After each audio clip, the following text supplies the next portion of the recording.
Francesco, you have been amazingly prolific this summer, and one of the many things that you have published this summer is a chapter in the Oxford Handbook of International Climate Change Law. And you have published on this topic before, so I'd be interested in why you wanted to write about it and publish on this topic again, and has anything changed since the last time you wrote about it?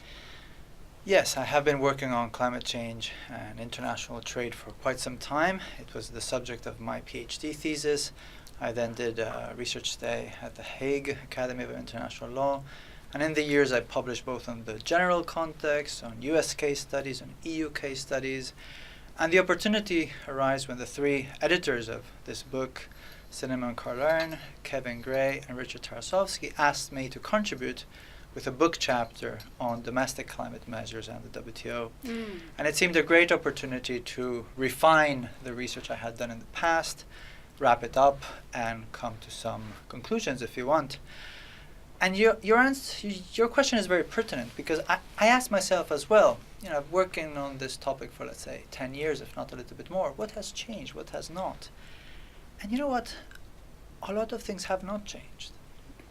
But some very important have changed. Starting with the first ones, the key areas that one looks at when you're thinking of climate change and trade, and this is really in a context in which a country adopts a measure that could limit trade from other countries based on climate change grounds, on mitigation grounds, are not that dissimilar to 10, 15 years ago from a legal technical perspective. So the interest in, for example, GATT Article 20, the general exception, is still there.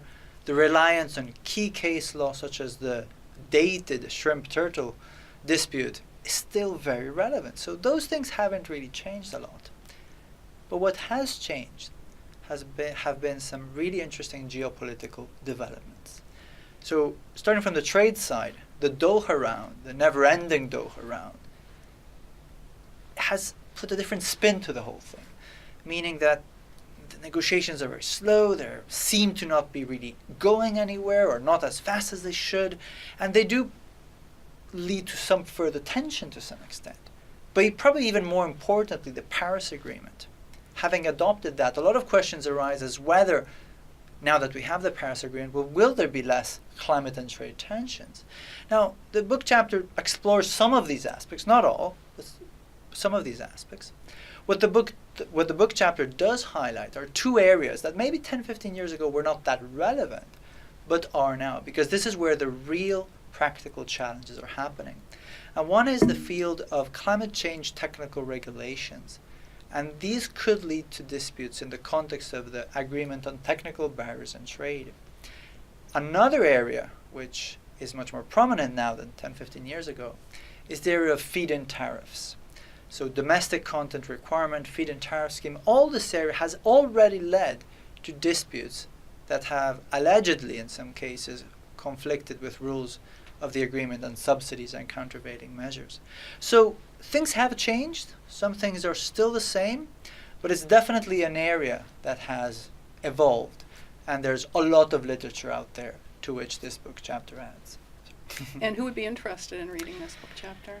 Well, you see, when I started this, again, 10, 15 years ago, not the book chapter, obviously, it really was a mere academic speculation exercise. Great for students. But nowadays things have changed. Even throughout the last 10, 15 years, this kind of scenario where a country adopts a measure and there could be WTO tensions, something that has been discussed in the corridors in Brussels and DC and Beijing, so it's very policy relevant nowadays. So what I would say is that this book chapter, but again, any work in the field of climate and trade, will be not just an academic exercise anymore, will be relevant to policymakers who are involved directly in elaborating these kind of measures, but also to the wider business environment and civil society.